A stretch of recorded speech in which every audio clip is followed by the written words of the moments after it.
Welcome to Face2Face. This is a show about change and about what's next. It's a show that wants to ask questions, peel back the layers of our average everyday experience, and go beyond scratching the surface. We interview amazing people with incredible ideas and stories who have done wild, weird, and wonderful things. Remember that imagination shared creates collaboration, and collaboration creates community, and community inspires social change. I'm David Peck, and this is Face2Face.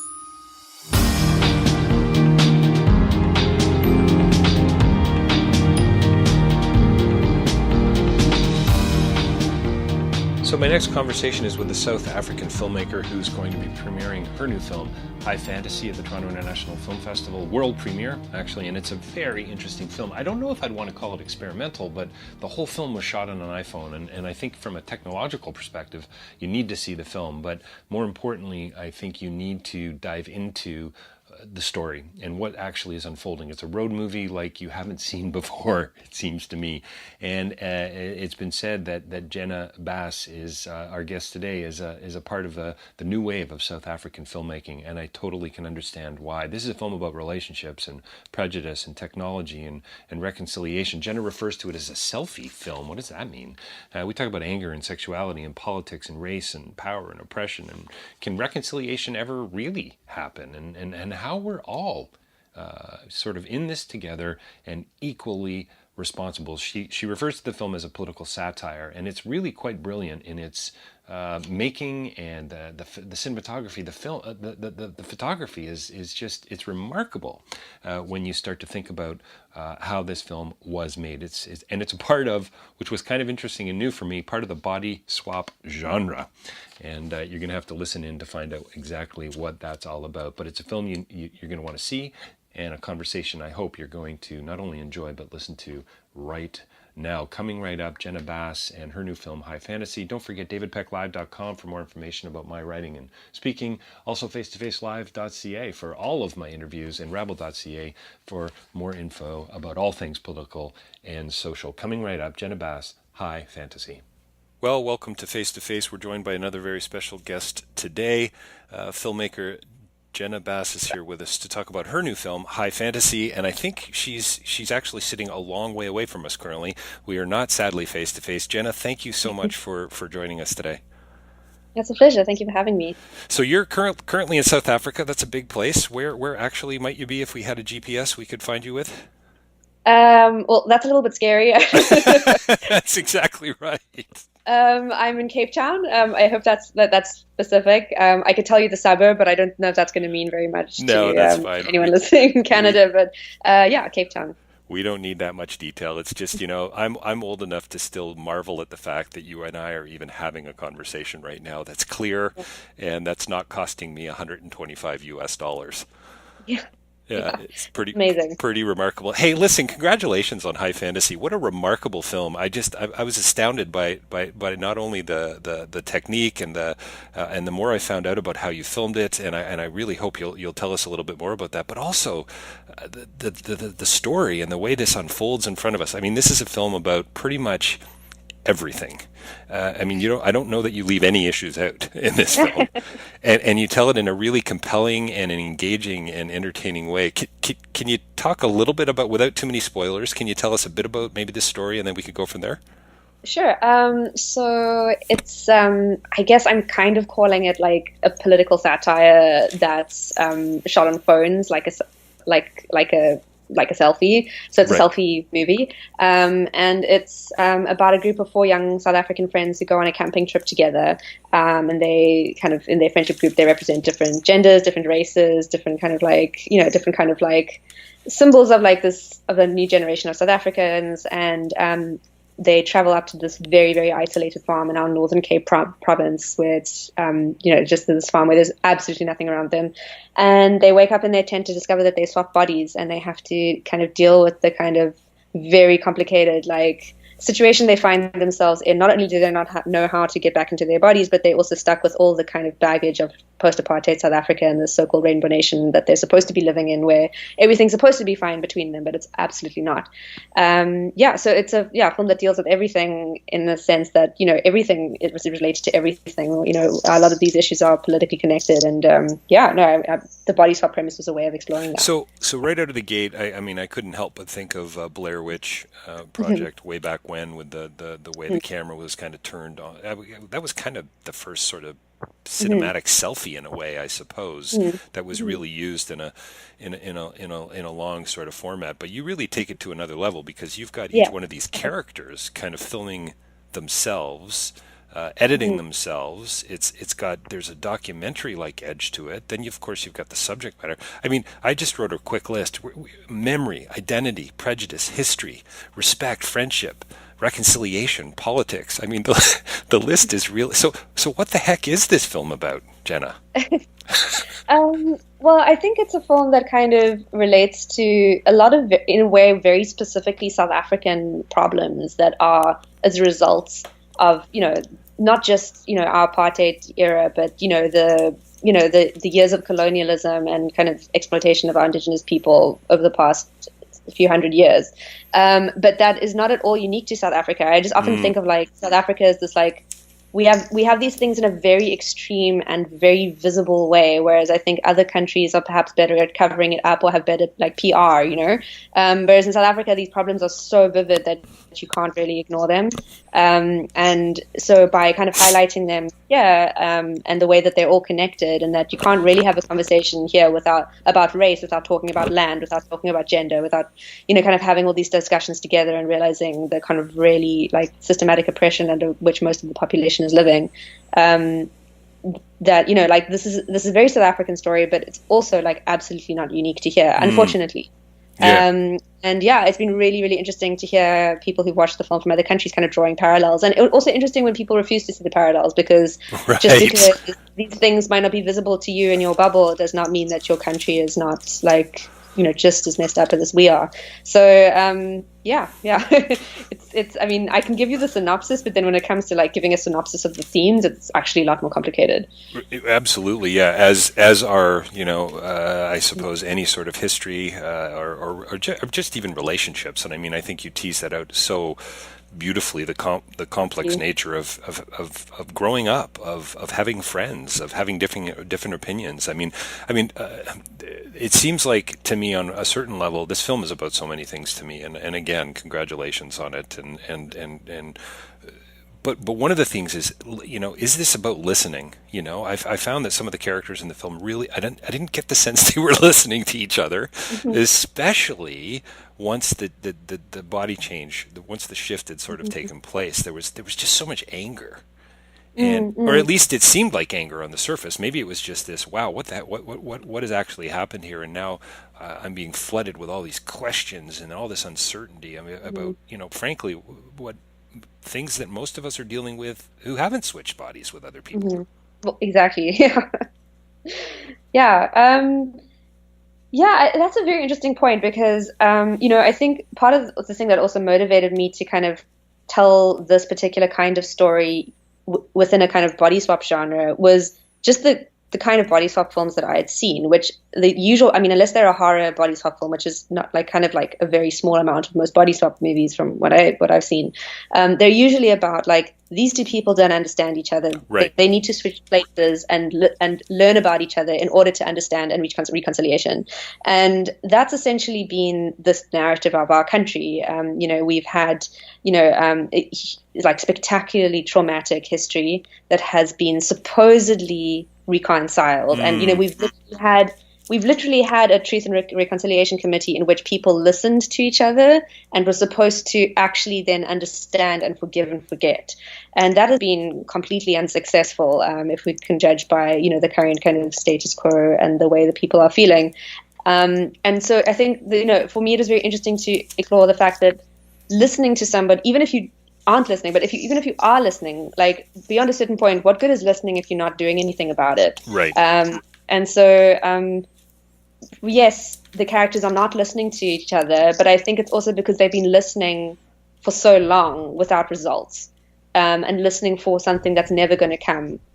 So Are they, they're kind of Jenna? Are they listening. Are they listening? Are they listening without empathy? Do you think is that kind of maybe what's missing?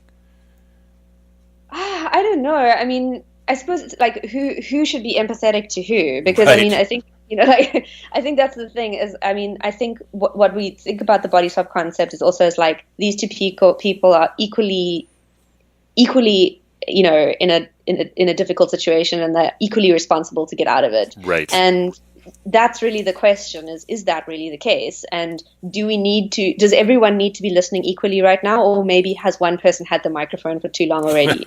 And have they already told the story their own way for the past 20, 30, 40, however many years? And so that's really the question, is I suppose who should really be listening to who at this point? Yeah, and I don't know if it's even about empathy at this, it's about like practically like rectifying Sure. things that have not been rectified. So yeah, I mean, I absolutely do not have answers for Yeah. Sure. what should be done, but it's very complicated. Lexi, at one point, I think Mhm. your sort of you cross-cut the film with these documentary-like interviews, and Mhm. Lexi kind of referring back to her character and the shift and some of the changes she went through, and she says, that's not really a question I want to answer right now, Mhm. and Mhm. I kind of smiled and thought, isn't that part of the problem? That Yeah. not with her necessarily, Mhm. but with all of the characters, the country, and frankly, all of us, really. Mhm. Don't even ask me the question because I'm not going to go there. Yeah, yeah, but I mean, I do think that some of the character, I mean, at least, at the very least, one of the characters, namely Polly, she goes there. Like, I think she's answering these questions quite honestly, and of course, like, she's got a whole lot of other kind of personal baggage that is influencing the way that she's talking and what she's talking about, and by no means like being like I would say the hero or like the like perfect person, and Right. like I don't think any story should really have that, but I do think that she's the one person who like confronts things Mm, as they are. The only kind of way in which she sort of like panders is, towards the person who's asking the questions, which is me in the film. And kind of like she actually says, like, okay, I don't know if you really want me to answer that question, I'll answer. It's like, so she'll sometimes do things like that, but she calls a spade a spade. So I right. do think that, that's the process of our youth generation is going through at the moment with our, I don't know how much you know about our kind of university protests over the past 2 years, but young people are basically saying we want to speak the truth, we want to say what's on our mind, and that's going to hurt people, but it's necessary. Yeah, I would say it's absolutely necessary. I would say it's necessary in our political positions we take. It's necessary with respect to our exploitative economic systems around the world, our families. I mean, I was raised in a family that really didn't entertain a whole lot of questioning. And when you did ask questions and ask good questions, they were often just sort of ignored or swept under the carpet. And it ultimately drove me to philosophy, actually, which is kind of ironic. It's entirely rooted in questions, it seems to me. Can you tell me a little bit about the technology and the filmmaking itself? I mean, did you decide to shoot it on an iPhone because you just didn't want to be bothered trying to find the money to shoot it differently, or was it a really intentional kind of narrative choice in a sense? There's a great moment, and I can't remember who it was, but somebody says in the film, "Can you imagine the YouTube views we're going to get if we Yeah. if we were captured?" If we and then somebody said, "Yeah, that's the last thing that we need to be worried about right now." But it just struck me as such an interesting question in Yeah. the context. Yeah. Yeah, it was kind of both alternatives you mentioned. Originally, I knew from the get-go this was going to be a micro-budget film because Mm, I wanted to make a film quickly, and the only way you can really do that is if it's going to be micro-budget. So I was already prepared in my mind to kind of shoot it on whatever I could basically wrangle for free. And a documentary filmmaker who I was working for at that point kind of offered for me to use his iPhone that he had. And so then I don't think I wasn't even sure if he meant it seriously, because I think in his mind, it's like, why would you want to shoot a film on an iPhone? But right. he said I could. So I take these offers very seriously, and I started thinking about it. And then I just kind of decided, okay, we'll shoot it on the iPhone because it's what I've got, and why, as you say, why bother looking further if we've got a camera that's going to work and it'll probably be sufficient. And then I kind of realized, wait, actually, this is perfect because this is the generation that we're speaking about. This is the tool that they use. This is the like the visual language that they're used to. And if you were going to swap bodies with someone, the first thing that these people would do would be to take a selfie, basically. Right. So it ended up being, once I kind of connected the dots, it became something we really explored, and like the kind of aesthetic and technical language of camera phones became like something we really explored and tried to use on multiple levels all the time.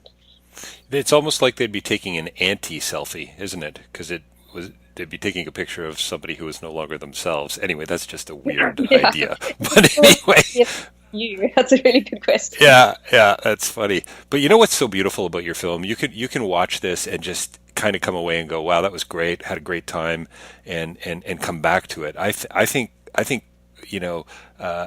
students will be able to study this film. I think you could. I mean, we could write essays about these. It's we joked a little bit about not having enough time for our interview today, and I think I'm already starting to feel that frustration. It's really, really wonderful and remarkable, and utterly brilliant that you shot it on an iPhone. I can't believe the photography. I mean, it's stunning. Some of the images you have are absolutely gorgeous. It's funny though, because I mean, I was actually saying this to someone earlier. Like now that we're promoting the film and getting it out there, I've had quite a few people have been saying to me like, "Wow, the film! I can't believe it was shot on a phone. Like it looks so good." And I'm like, when we buy our phones, we all check the specs. Like we know what our phones are capable of. Many of us have iPhones. Like we should not be surprised. That's right. Because we buy these phones because they're fancy and because they can do really great things. And I think it's more just like the amazement that there's this kind of unspoken rule that you have to shoot films in a certain way, more so than it is that we don't think that this device is capable, because we know that it is. We checked all the reviews online, so like we know what it is. So yeah, I mean, well, I love Jenna how that even in itself is speaking truth to power. Yeah. We don't need all your technological crap. We can manage this on our own. Thanks very much.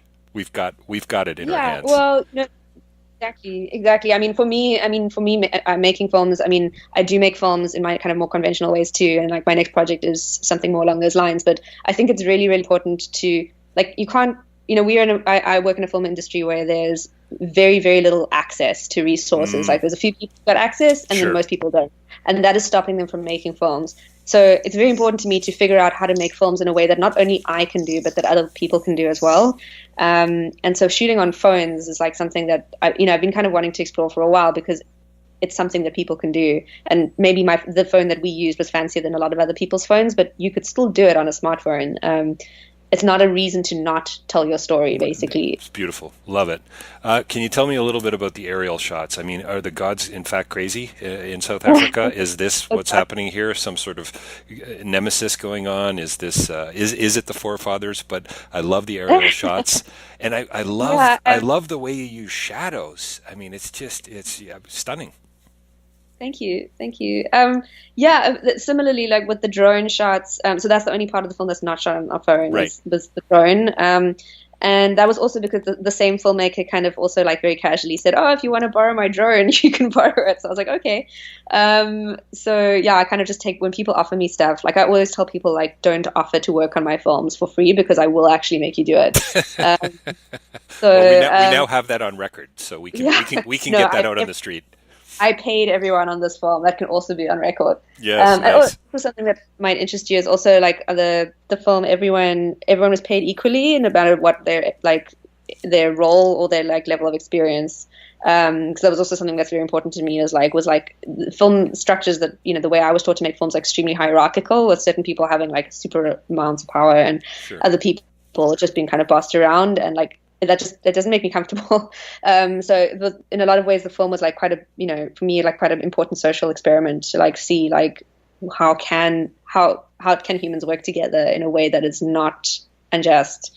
And not to say that this film is like the be all and end all answer. And I'm sure there's much work to do, beyond what I just did. But it was part of like that exploration for me is like, actually, how do you be a decent human being?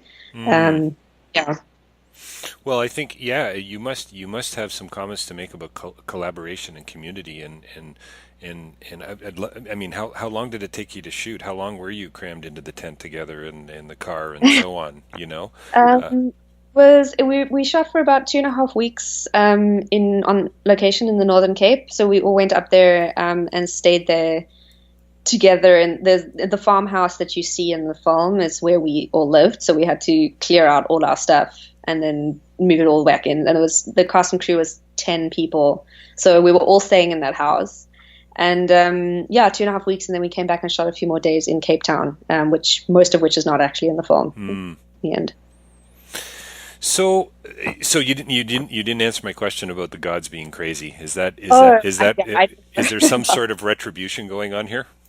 Well, I mean, yeah, it was sometimes I kind of like some decisions I make like from an intellectual basis, and some I make from like an instinctual basis. Then I kind of figure out what they meant afterwards. And that was something that, because I had access to a drone, I was like, what could I do with this? And I kind of, for my last film, my last feature, also had a kind of similar device of it was completely improvised rather than partially improvised like this one. And improvisation tends to be very talky and like very busy and like and often shouty. And you need a break in it, and it's very hard to find a break in improvisation when you're kind of in that zone. So I wanted a kind of way of just like giving breathers in the film, and I kind of thought that these drone shots would be just one way of doing that. But at the same time, only I realized afterwards the poignancy of it is, one of the major discourses of the film is that this is about land. And we're going to show you the land. Like, we're going to show you how much land there is and how much pain this land has caused, and like how much, life and death is caught up in the space, that's just there. And it's like, what has been there for way longer than humans have been there. So it's, I kind of want to kind of bring home the kind of gravitas of the space. And so that, I suppose, not that I'm not really interested in why they actually swap bodies. But I do like to think that, like this was going to happen in this place. This place had something to do with it. Right. Nice. Yeah. Yeah. Well, the photography is stunning. I mean, there's so many different places you could go. I mean, to say that the landscape is a character is almost an oversimplification. I mean, it's just, and I love the fact that it was more of an intuitive, instinctual, intentional decision that you made. That actually, when you look back, you go, wow, that is a part of the story. This is a part of the thread and the narrative, and that speaks to you, I think, as a director, and to where you're heading. And it's very Mike Leigh, isn't it? I mean, isn't that? Oh my gosh, you're the first person to say finally. I love Mike Leigh. I often think that I actually hope Mike Leigh doesn't find out how much I love him, because he would actually be really disappointed with my films, because I really bastardize his process. Because I take huge amounts of inspiration, but I never have the resources to really do the proper work that he does in terms of 6 months of rehearsal. And so I really, really butcher the way that he works, but I'm hugely inspired by it. So thank you for noticing. But I think also with the drone shot thing, the other kind of instinctual aspect, I just really wanted to see this giant pizza, inflatable pizza from an aerial perspective. That was really my motivation. Which is just hysterical to me. That's a very absurd shot, the blowing up of the slice of pizza. It's quite wonderful. It's an image that's going to stick with me for some time. You've lived it. So many of us, I suppose, have lived it in a particular way. Canada, we've got huge issues with reconciliation and Indigenous, First Nations, Métis and Inuit folk. It's continuing to be a part of the conversation here almost on a daily basis. Is it even possible? Some people would, I remember working in Cambodia many years ago, and somebody said something to the effect of, Cambodia's problems will be solved with, several hundred funerals. So once those people in positions of power are gone, we're going to be fine. Mm-hmm. But I don't think it's that simple. I think it's a little more complicated than that. Yeah, sure. To be honest, I definitely don't know. I kind of sway from being kind of somewhat optimistic, but generally I suppose pessimistic, because we're in a really, our world is in a very bad situation. But I don't know. I know less about the world than I know about my country. I don't even know that much about that. But the film is interesting on that level, because on one hand, it was this collaboration between different people of different races and different backgrounds, and it's been somewhat successful and that we've finished it. It's it's going to Toronto. It's it's by many respects it's a successful film, whether or not one likes it or not. But at the same time, the kind of outcome of the workshopping of the story, and which is about can these four friends reconcile, is no, they can't. It's like irreversibly damaged. And these four, you really, I guess I don't want to spoil the film too much, but like it's a very bittersweet ending, and I think a lot of people won't know how to feel about it. So it's a kind of a yes and a no. It's like it can work and it also can't work. And I really don't know. I mean, I suppose I do feel that there's no easy solution to this problem. I really think that we're in for a very painful period in our past is already painful. We're in for some more pain, I think, unfortunately. But I don't know how we can get out of it without kind of going through more, because the damage is too deep, I think. Yeah, it seems to. Well, I think you're absolutely right. I mean, I was speaking to somebody recently, a psychotherapist who's been focusing and specializing in transgenerational trauma, and this idea that we pass on kind of the trauma, the abuse, the experiences that we've had, we pass that on to our children and our children's children and so on, and it becomes a part of. I'm not a big fan of the phrase "it's a part of my DNA." It's too deterministic for me. It doesn't allow enough freedom and choice. But I wonder to what degree that's well, it's going to be a factor. It seems to me. But for what I love about your film is you're taking the hard questions on, and you're facing them. And so are your characters, and they don't resolve. It doesn't resolve things, but at least it's ongoing. I mean, because without having the answers, all you can do is set up a platform for the conversation to continue, so that maybe other people can have the answers. And sort of that's kind of ultimately why I made the film, because these things bother me so much, and I didn't know what to do about them, so I made the film. There's a line, our national anthem and our flag is BS. Do you think that's a South African issue? Do you think that most people around the world feel that way about their government, about their politics, about their history? Yeah, that's very interesting. I don't know. I suppose it would be a generalization for me to say yes. I mean, because I think what his particular from what my understanding of what Tammy is saying when he's saying that is, it is particularly related to the South African context, which is our flag and our anthem, and everything is geared around this concept of the Rainbow Nation, which is a false ending to a story that hasn't ended. And I know he's referring to that very specifically, but I'm sure similar parallels could be drawn to many other countries, because I suppose what do national anthems do? They basically say our country is great and we are, and that's very seldom really the case. I don't know too many countries we could confidently say that about. So I suppose anyone who's sort of dissatisfied would, some people will take kind of comfort in the same way that we take comfort in religion. There is this thing that's greater than me, and it is the country. And other people are, I suppose, oppressed by that. That this country is actually it should not be greater than me. This country should be me. Well, there's something. I don't know if it's ironic or paradoxical or just flat out evil about nationalism. It is about country. It is about flag. It's about us and not about them. It's about pushing out the other, it seems to me, to some degree, and then how do you define how do you define what the flag is and actually means, and how colonial is it, and how imperialistic, and all these things, which are all issues in your film, which is, I guess, why I suppose I asked the question in the first place. Sadly, we're going to have to wrap this up soon, and I know this is probably not the question to ask as we come to a close in our conversation, but the question that somebody poses in the film, would you choose to be white, is can we maybe create a university program around that question? Wow. I think we need to, and in truth, I really don't want to be a facilitator of it, but you're very welcome. That's right. Yeah, exactly. Who's going to come behind that administratively? That's what I want to know. Yeah, very interesting. Yeah. Well, No, that was like, I it's a mean, profound question, right? I mean, it's a yeah. profound question on so many levels. I don't think it has anything to do really with whiteness, but it's prejudice. I mean, anyway, I threw it out Mm-hmm. there. Hmm.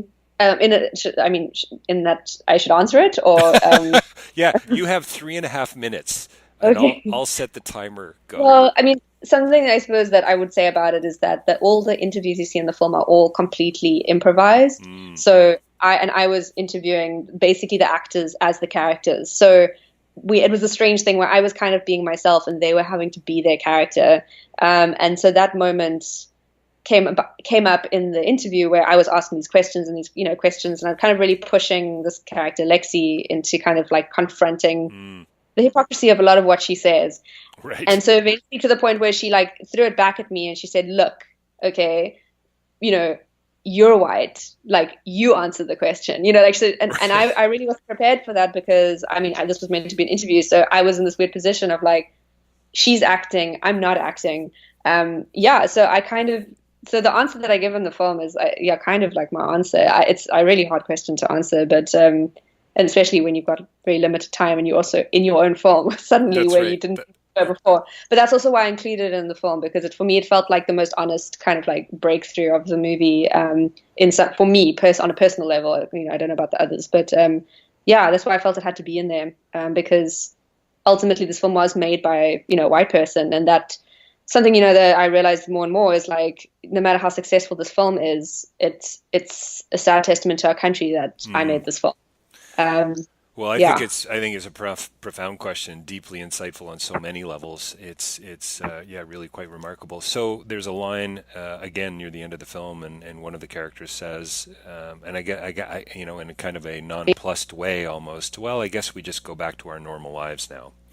And there's something that, on one level, to me, is good about that. I suppose, I've got family, I've got friends, I have a job, I need to stay alive, I need to go back to my hobbies, etc. But in another sense, there's something really tragic to me about that. The implication there is, okay, maybe we're not going to now really deal with the issues anymore, um, because we're now beyond this experience. We can go back to our normal lives in italics. Yeah, and just like the what we thought was normal is actually, I mean, maybe abnormal is not the right word, but Right. normal is the new bad, and Right. so it's like, yeah, we it's normal, but it's not good. It's not making us happy, and I think that's the kind of like ambivalence with which she says it. It's like, yeah, I mean, obviously I could go back to my normal life, so that's a good thing, but I definitely don't think she believes it at that point. I think normal for her has become like practically intolerable. Um, yeah, as it is for a lot of people, unfortunately. Well, I love the film, Jenna. Thank you so much Mhm. for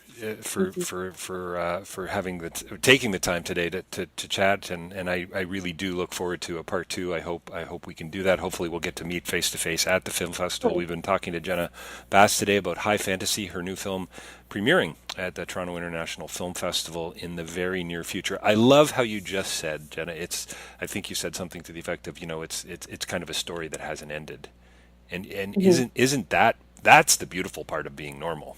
This is Mhm. an ongoing conversation. It's an ongoing story, and isn't that wonderful? Or also scary because It's it's not a nice absolutely. film. Hey, Jenna, I was trying to go positive there at the end. Okay, no, I mean you are chatting to the wrong person then. Sorry. Listen, what a delight talking to you. It's been such a pleasure, and thank you again for taking the time. High Fantasy, you have to go and see this film. Thanks for your time today, Jenna. It's an absolute pleasure. Thank you for your questions.